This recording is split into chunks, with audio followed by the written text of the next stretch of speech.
Emmanuel Macron has admitted to making mistakes as he ordered France into its third national lockdown, and has also blamed Britain by referring to the coronavirus variant which originated in Kent. And the French president has admitted his country is on the verge of losing control as he announced a 3-week school closure.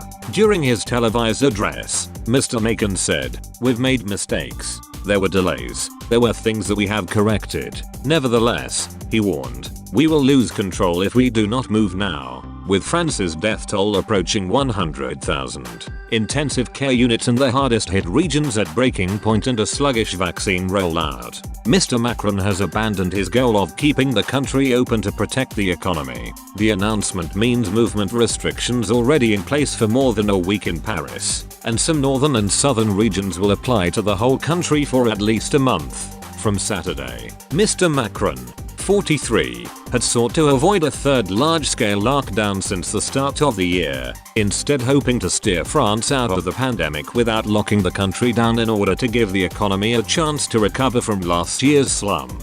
However, his plan has been derailed by more contagious strains of the coronavirus which has swept across France and much of Europe. For children after this weekend, learning will be done remotely for a week, after which schools go on a 2-week holiday, which for most of the country will be earlier than scheduled. Nursery and primary pupils will then return to school while middle and high school pupils continue distance learning for an extra week. Mr. Macron explained, "It is the best solution to slow down the virus. Daily new infections in France have doubled since February to average nearly 40,000. The number of COVID-19 patients in intensive care has breached 5,000, exceeding the peak hit during a 6-week-long lockdown late last year. Bed capacity in critical care units will be increased to 10,000. Macron said, "The new lockdown risks slowing the pace of France's economic recovery from last year's slump.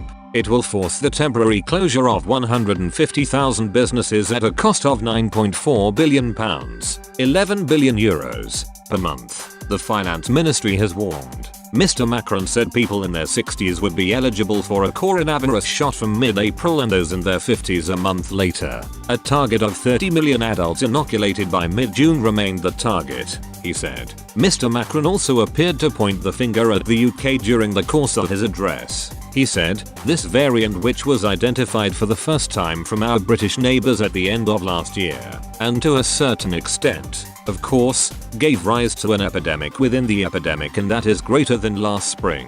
Attempting to strike a positive note, Mr. Macron said the April lockdown and a swifter vaccination campaign would allow the slow reopening of the country from mid-May. This will begin with museums and the outdoor terraces of bars and restaurants, albeit under strict rules. Mr. Macron insisted, "We can see a way out of this crisis.